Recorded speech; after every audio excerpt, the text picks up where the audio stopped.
अस्सलाम वालेकुम।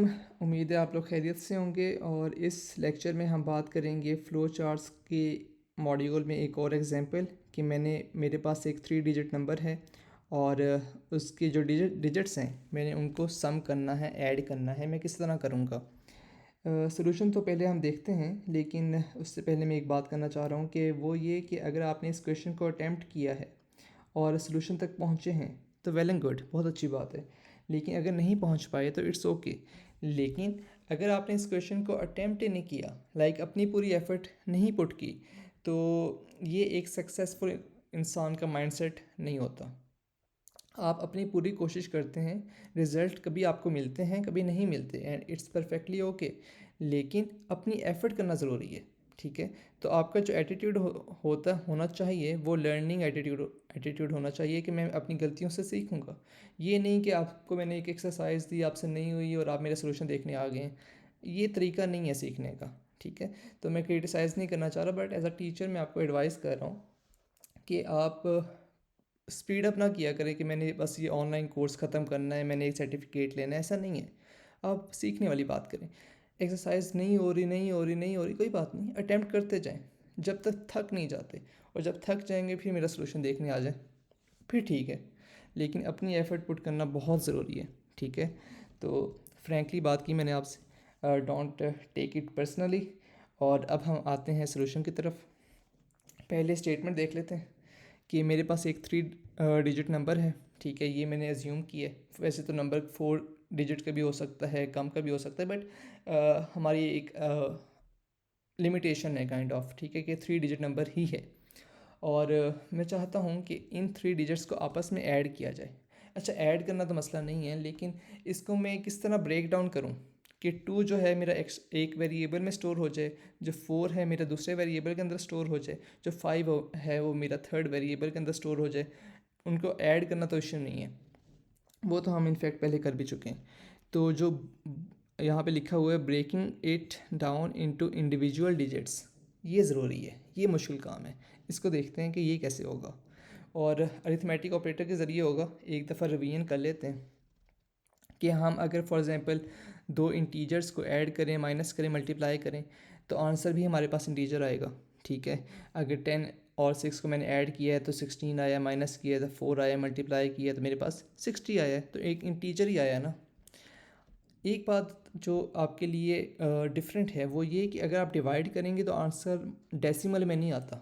मिसाल के तौर पे 10 को मैंने डिवाइड किया 6 पे, तो कैलकुलेटर ने मुझे आंसर दिया 1.6, लेकिन यहाँ पे क्या लिखा हुआ है 1, क्योंकि कैलकुलेटर की बात और है। लेकिन जब मैं बात करता हूँ सी प्लस प्लस में या फिर जावा या किसी भी लैंग्वेज में कोडिंग करते वक्त, तो 2 इंटीजर्स को डिवाइड करने के बाद आंसर भी इंटीजर आता है।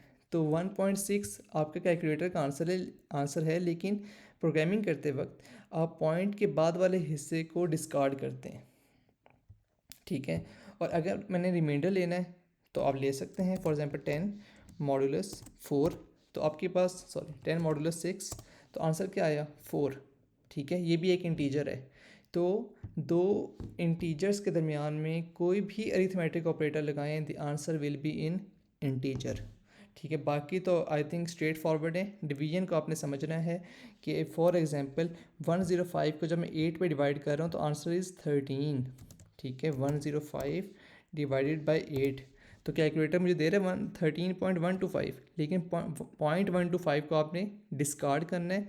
और इंटीजर डिवीजन में the answer will be integer, तो 13 मेरा आंसर है। पॉइंट लगा के आपने फुली डिवीजन करने की ज़रूरत नहीं है, ठीक है?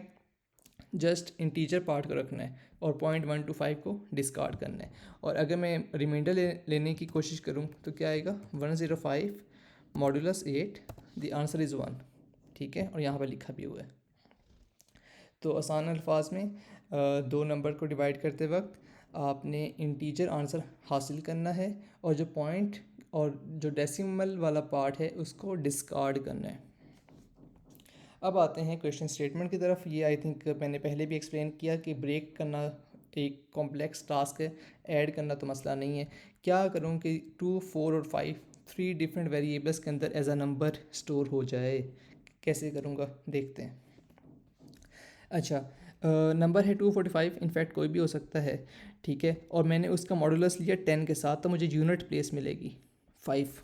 मिसाल के तौर पे 245 मॉडुलस 10, तो आखिरी डिजिट जो है ना 45, 245 का जो वो है 5, तो मुझे जो यूनिट प्लेस है ना वो वैल्यू मिली है।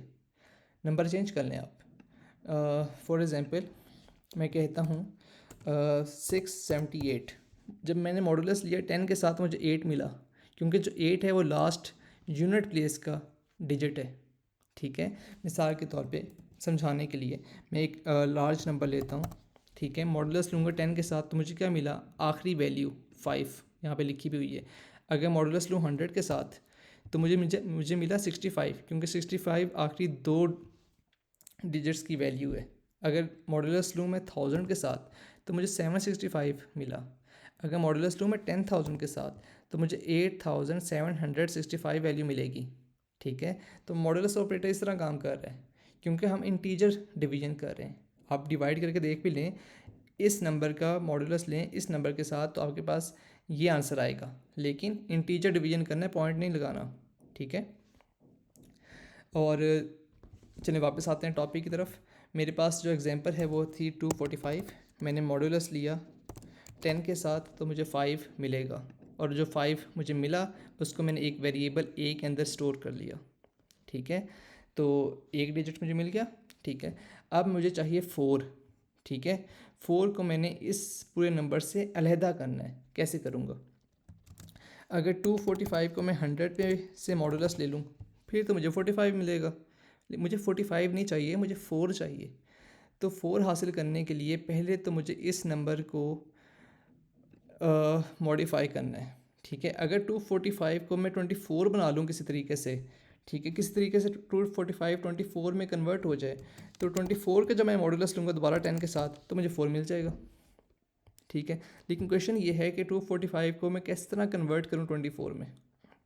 उसके लिए हम यूज़ करते हैं डिवीजन, ठीक है। अगर 245 को मैं 10 पे डिवाइड कर दूं, तो आंसर क्या मिला, 24.5। लेकिन मैंने क्या बताया था, 0.5 को तो आप कंसिडर नहीं करते, आप 0.5 को डिस्कार्ड करेंगे, तो 245 24 में कन्वर्ट हो जाएगा, यहाँ पे लिखा भी हुआ है, ठीक है। तो डिवीजन करने से आपके पास जो आखिरी डिजिट है वो डिस्कार्ड होता है, मॉडुलस लेने से आखिरी डिजिट एक्सट्रैक्ट होता है, सी द डिफरेंस, ठीक है।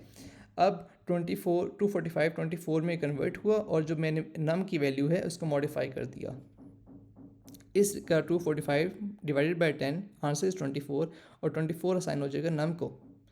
अब 24 का मैं दोबारा मॉडुलस ले लूँगा 10 से, जिस तरह मैंने पहले लिया था, तो मुझे 4 मिल जाएगा। 4 जो मिला उसको मैंने बी के अंदर स्टोर कर लिया यहाँ पर, ठीक है। अब मुझे 2 चाहिए, तो अगेन 24 को मैं 2 में कन्वर्ट करूँगा, किस तरह, 24 डिवाइडेड बाई 10, तो 2.4 0.4 को हम डिस्कार्ड करेंगे, 2 मेरा आंसर है, क्योंकि मैंने इंटीजर डिवीजन की है, तो जो 24 है वो 2 में कन्वर्ट हो जाएगा, और जो रिज़ल्ट है 24 डिवाइडेड बाई 10 का, डेट इज़ 2, वो मैं असाइन कर दूंगा नम को, और सी के अंदर जब नम जाएगा तो नम की जो मॉडिफाइड वैल्यू है वो है 2, तो सी की वैल्यू मुझे 2 मिल जाएगी। तो 3 डिफरेंट वेरिएबल्स के अंदर ये 3 different digits as a number store हो जाएंगे, ठीक है। बाद में मैं A plus B plus C करूँगा, और सम के अंदर इसका रिज़ल्ट स्टोर कर लूँगा, और सम को प्रिंट कर लूँगा। तो यही मेरा एक्चुअली क्वेश्चन था कि how to divide a number into a separate digits, और separate digit as a number store कर लिए मैंने सेपरेट वेरिएबल्स के अंदर by using a modulus operator and a division operator, ठीक है। मॉडुलस ऑपरेटर आपको लास्ट डिजिट एक्सट्रैक्ट करता है, मॉडुलस डिवाइडेड बाय 10 आपका लास्ट डिजिट डिस्कार्ड करता है।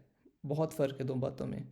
ये एक स्लाइड आपको गिवन है, डाउनलोड करें, समझें, इसे अच्छी तरह समझें, और कोशिश करें फॉर प्रैक्टिस आप नंबर चेंज कर लें, ठीक है। नंबर को 3 डिजिट ना रखें, 4 या 5 डिजिट रखें, और यही एल्गोरिदम आप चलाएंगे। अगर 4 डिजिट होगा तो ये वाला एक स्टेप एक्स्ट्रा आएगा, और एक सी और डी वेरिएबल भी बनेंगे। अगर 5 डिजिट होगा तो ए बी सी डी और ई वेरिएबल्स बनेंगे आपके पास। लेकिन ये प्रैक्टिस के लिए आने वाली एक्सरसाइज में यही कॉन्सेप्ट जो है वो रिवाइज होगा, ठीक है। So thank you very much इस लेक्चर के लिए and I will see you in the next lecture.